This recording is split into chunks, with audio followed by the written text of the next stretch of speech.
Don't just live for tomorrow, or just live in yesterday. Just be glad for all you have that's in today.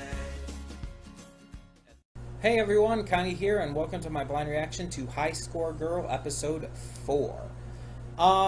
Where is this gonna go? Like, last we left off, what is her name? I'm sorry, I'm terrible with, I'm terrible with names as it is, but especially foreign names, because it's hard for me to remember them, because I don't say names like that too often. Like, I mean, shows that I'm, like, extremely into, like My Hero Academia, they're kind of easier to remember. Because I hear them a lot, I say them a lot, I hear other people say them a lot. But then there's shows like this, and it's like, I haven't heard anyone actually talking about this or saying these names, and I haven't been saying them a lot outside of this context. So I think it's Ono or something. Either way, she left for America. She moved to America. And so where's this going to go? Because this entire show is kind of based on her and the main character's relationship. I don't know his name either, by the way. So how will the show go? I mentioned last time a few thoughts on a few different ways they could do. It's like maybe a time skip or whatnot, but otherwise I don't know. And if they do a time skip, then the opening's kind of extremely deceptive, because it only shows them as kids and everything. I don't know what's going to happen, but I'm interested to find out. Like, this show's been great so far. So, now I did just finish recording my reaction to episodes 5 through 8 of Gumball. And if you saw that reaction already, then you know how upset I am after that. But hopefully this series brings me back to some semblance of happiness. I believe it can. Also, just to note, I am recording this at a time. I'm going to be recording it now. My father might come in at some point, and at which point I'll probably start being extremely quiet during the reaction. If he does come home right away. I don't know if he's going to. He might be going to donate plasma today. He does that. He donates plasma like twice a week. He might do that today, but that might be tomorrow. I don't know. So if he's going to do that, I really am hoping he doesn't start saying a bunch of shit and just yelling his ass off and complaining and bitching about things like he always does. But I am warning you ahead of time. That might happen. I'm really hoping it doesn't. But yeah, we'll see. Hopefully he doesn't even come home until I'm done. Either way, we should begin this. So when the screen fades to black, pause this redirect and go to the description below. Follow the link to the reaction, and after you watch it, come back here to the redirect and resume play. Because after it fades to black and then fades back in, everything from that point forward will be my afterthoughts and will contain spoilers to the episode. So that being said, thank you so much for tuning in today, and I will see you at the reaction. Okay, and we are back, and we'll begin with spoilers in 3, 2, 1, now. So I was worried. I was worried about where this show would go after Ono left for America. But it looks like it's going in an interesting direction that I wasn't quite expecting. Because the opening and ending and all still show Ono. And in fact, it's very focused on the two of them, the main character and Ono. But in this episode, we get Hideka, a new character. This girl who's in our main character's class, like 2 years pretty much after Ono left for America. It's about 2 years later, and now he starts getting to know this new kid in his class, Hideka. Well, I don't think she's actually new to the class, but still. You know what I mean. And they start to bond over games in a similar fashion to how he and Ono did. But she's clearly a very different character.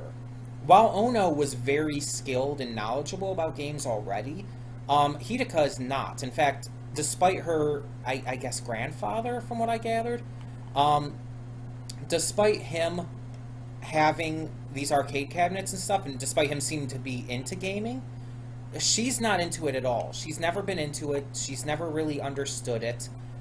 But she's always been willing to I guess she has that kind of personality where she's willing to learn about it, but it doesn't really interest her right off of the bat.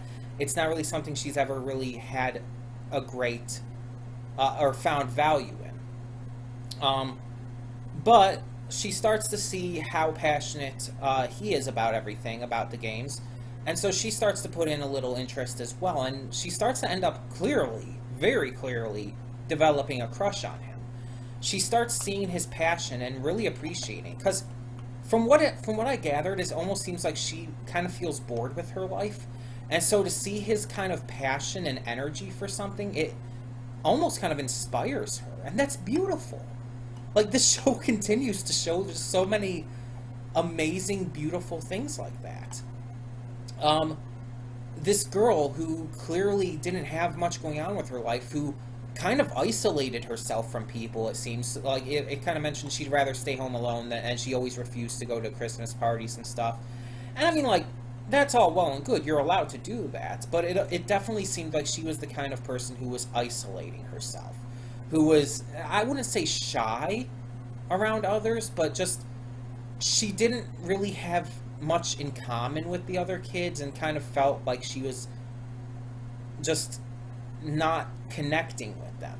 So she always kind of kept herself away. But now that she started to kind of gain this bond with, I think they said his name was Yamaguchi or something like that. I'm probably completely wrong, but she starts to grow this bond with him, and she starts to open up. You can see she's starting to really just enjoy things a lot more. And it's nice to see that. I kind of had that kind of issue growing up.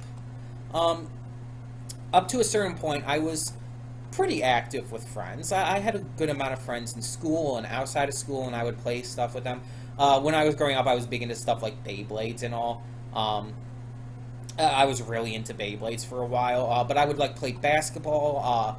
At one place I lived in, I played street hockey and baseball and stuff with my friends, and I just would love to hang out with them. There were points where I was even late getting home, and my parents actually got upset with me because it's like, no, you're supposed to get in by the time it gets dark out. And I was late sometimes, but it happened. It happened because I had so much fun playing with my friends. But then there was a point where I had a friend in, I believe it was like either 6th or 7th grade, who committed suicide, and pretty much right in front of me. And it basically made me shut myself out. I still had some friends a lot of the time, but I started to get more reserved. I started to hold myself back a lot more and prefer to do things on my own a lot. There were only a couple friends, especially after a certain point, that I really kept keeping in contact with and all. Such as my friend Derek, who I've been friends with probably longer than anyone else. And it's just, yeah, I started to become very reserved. I started to, like, avoid going to things, start to avoid hanging out with people, and eventually just kind of stuck to myself. Like, in school during lunch, I would actually seek out an isolated corner of the lunchroom just to sit by myself. During recess, before high school and everything, because high school didn't really have that.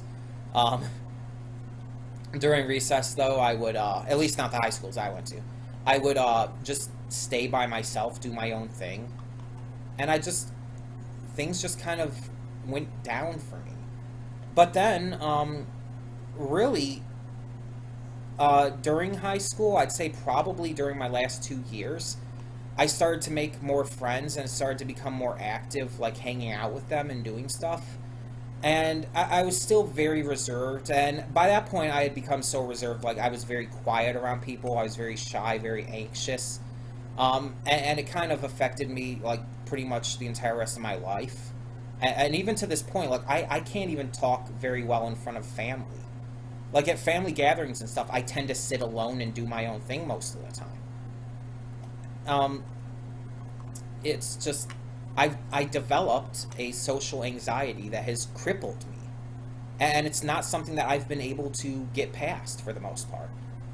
But in recent years, especially ever since coming up from Georgia, since I graduated high school and all, I started getting more and more into things with people. I started making more friends, started doing more just hangout stuff, and I started opening up a lot more. Conventions helped me greatly. Going to these tabletop parties at my friend Rob's helped me greatly. Um, just doing things like every other Thursday or so, I go to a local bar and play games with friends. Most of the time, Dungeons and Dragons, but other stuff as well. And it's like, so I understand what Hideka was kind of going through, kind of purposefully isolating herself from others, but still kind of desiring companionship at the same time. Because I've been there, and to a point, I still am.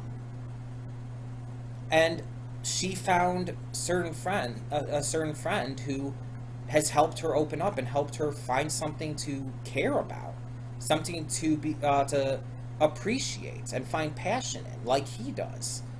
And that's again kind of how it worked for me. I found certain friends, and eventually I found more and more, and so on and so forth. And it's helped me greatly.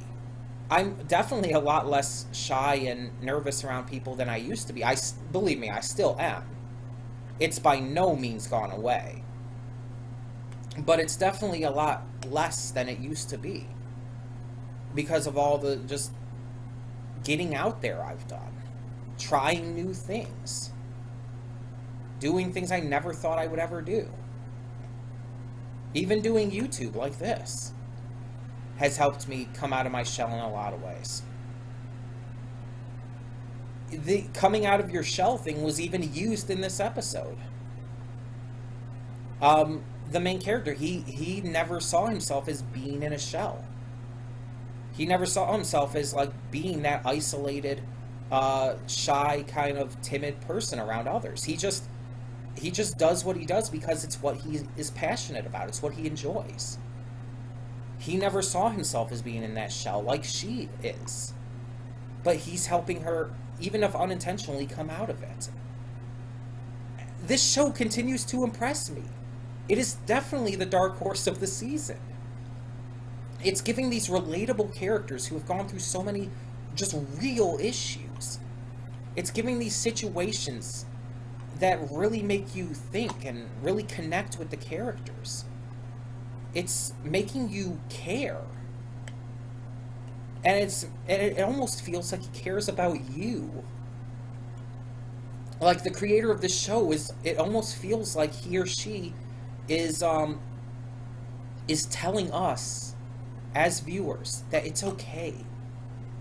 That it's okay to be ourselves. That we don't have to be stuck in that shell. That we don't have to be a slave to our parents' desires for us. That it's okay to be okay with who we are. And that's beautiful. And I'm on the verge of tears right now because this show honestly is coming to mean a lot to me. And I've watched plenty of shows before that have had a lot of moments, a lot of episodes that have related to me, that I have found a lot of just great connectivity in, and that have made me cry. Like, you've seen plenty of examples of me crying on this channel, and on the old one before it was deleted. And I love it when a show can do that, when a show can make me care that much about what's going on.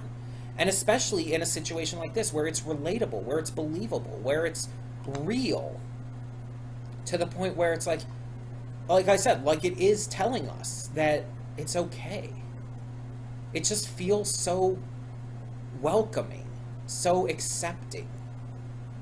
And as someone who's autistic and someone who's part of the LGBT community, both for being pan-romantic and as a trans girl,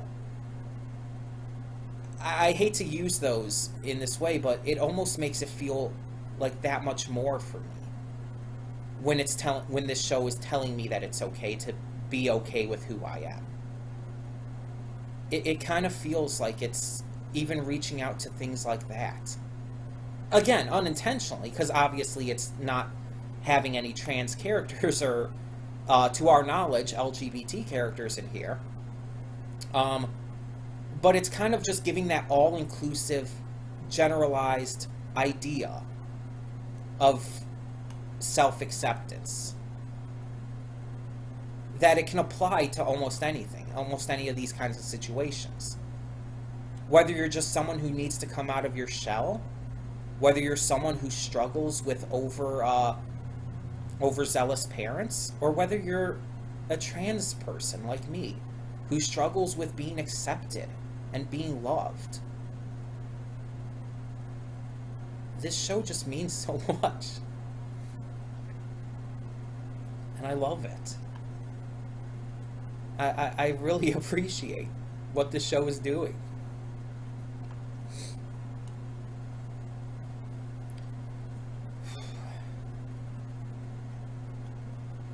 It's like, I think I cried last week too. In fact, I know I cried last week when Ono left and all, and when she hugged him and started crying, and it's like, this show is definitely the feels one.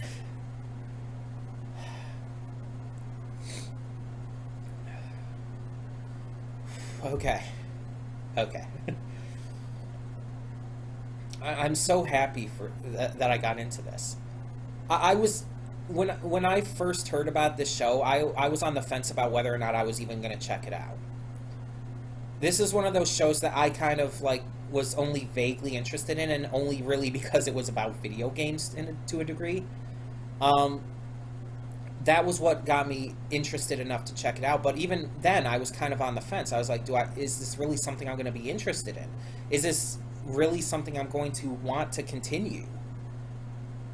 And then it's like, every episode has just continuously impressed me in so many ways.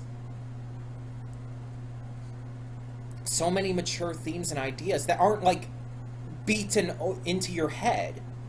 They're very subtle in their presentation. They're very, it's kind of goes along with that idea that a lot of people say, show, don't tell. And that's what this show is doing. It's not beating us over the head with a bunch of exposition, telling us about everything that this show is standing for, and everything it means, and everything it represents. It delivers it in a very natural way. And it comes across as not only, as I said, telling us as the audience that it's okay, but it's not looking down on us. It's respecting us. It's understanding that we can ourselves understand it. And that we don't need to be spoon-fed this information. And it feels good. It feels good to be shown that level of respect and caring, and I love the show. If this show continues to be like this for its entire run, this will probably be my anime of the season. And I could completely see it being in my top 10. Hell, even top 5, if it continues to be this damn good. But tell me in the comments below, what did you think of this episode of High Score Girl? And what did you think of the messages it gave to us? This is one of my highest viewed reaction series on this channel. In fact, since I started this channel back in February after the old one was deleted, my highest viewed video on this channel is a High Score Girl reaction. And I'm so happy about that. I'm so happy this is getting so many views. I'm so happy that this is getting so much attention. Because it means that other people have to be seeing the value in this that I see. Other people have to be getting how important this show is. Especially in our modern world. So thank you all so much for watching. Thank you all so much for continuing to support this channel. with your views, with your comments, with your likes, all of it. And I hope you're enjoying this as much as I am, because that's what this is really about. As with any piece of media, as with any anime, any game, any whatever, it's about the enjoyment we get from it. So, thank you so much for tuning in. I'm Connie, and I'm signing off. See y'all next time. And though you've come through many obstacles, shed tears along the way,